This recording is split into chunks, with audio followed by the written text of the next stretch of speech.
मुस्लिम साइंसदानों का जो हश्र खुद हमारे मुसलमानों के हाथों हुआ, वो हम जैसे अवाम को कभी भी नहीं बताया जाता, बल्कि फख्र से बताया जाता है कि वो हमारे मुस्लिम साइंसदान थे।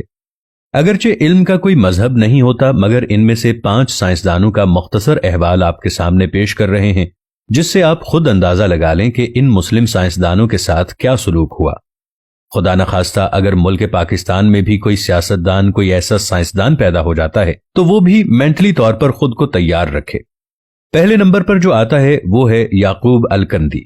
याकूब अल-कंदी फलसफे, तिब्बियात, रियाजी, तिब, मूसीकी, कीमिया और फल्कियात का माहिर था।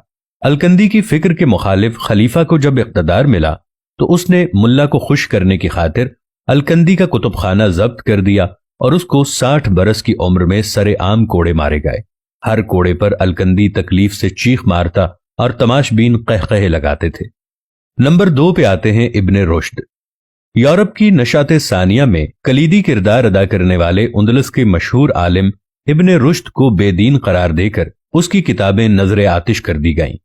एक रिवायत के मुताबिक उसे जामे मस्जिद की सुतून से बांध दिया गया और नमाजियों ने उसके मुंह पर थूका। इस अजीम आलिम ने अपनी जिंदगी के आखिरी अय्याम इंतहाई जिल्लत और गुमनामी की हालत में बसर किए। तीसरे नंबर पर आते हैं इब्ने सीना।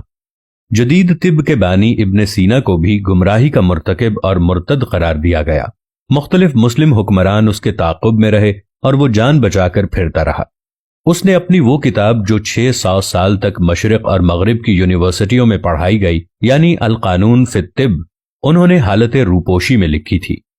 चौथे नंबर पर आते हैं ज़िक्रिया अर्राज़ी। अजीम फलसफी, कीमियादान, फल्कियात दान और तबीब ज़िक्रिया राज़ी को झूठा, मुलहिद और काफिर करार दिया गया। हाकिम वक्त ने ऑर्डर पास किया कि राज़ी की किताब उस वक्त तक उसके सर पर मारी जाए जब तक या तो किताब नहीं फट जाती या राज़ी का सर नहीं फट जाता। इस तरह बार बार किताबें सर पर मारने की वजह से राज़ी अंधा हो गया और मौत तक कभी भी वो देख नहीं सका। नंबर 5 पे आते हैं जाबिर इब्ने हयान। जाबिर इब्ने हयान को मगरबी दुनिया के लोग जदीद कीमिया का बाप कहते हैं, जिसने कीमिया, तिब, फलसफे और फलकियात पे काम किया, जिसकी किताब अल कीमिया और किताब उस-साबिहीन सिर्फ मगरिब की लाइब्रेरी में मिलती है। पाकिस्तान और मुसलमानों की लाइब्रेरी में ये कभी नहीं मिलेगी। जाबिर बिन हयान से हाकिम वक्त का इंतकामी सलूक इस हद तक था कि हुकूमत वक्त को जाबिर की बढ़ती हुई शोहरत खटकने लगी।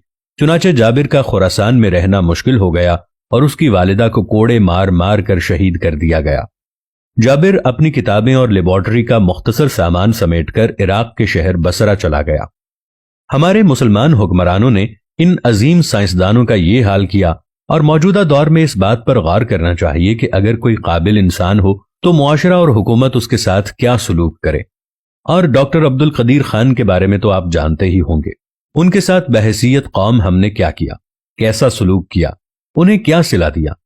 हमारा मोहसिन इस दुनिया से रुखसत हो गया है, लेकिन हम फिर भी बेहिस हैं।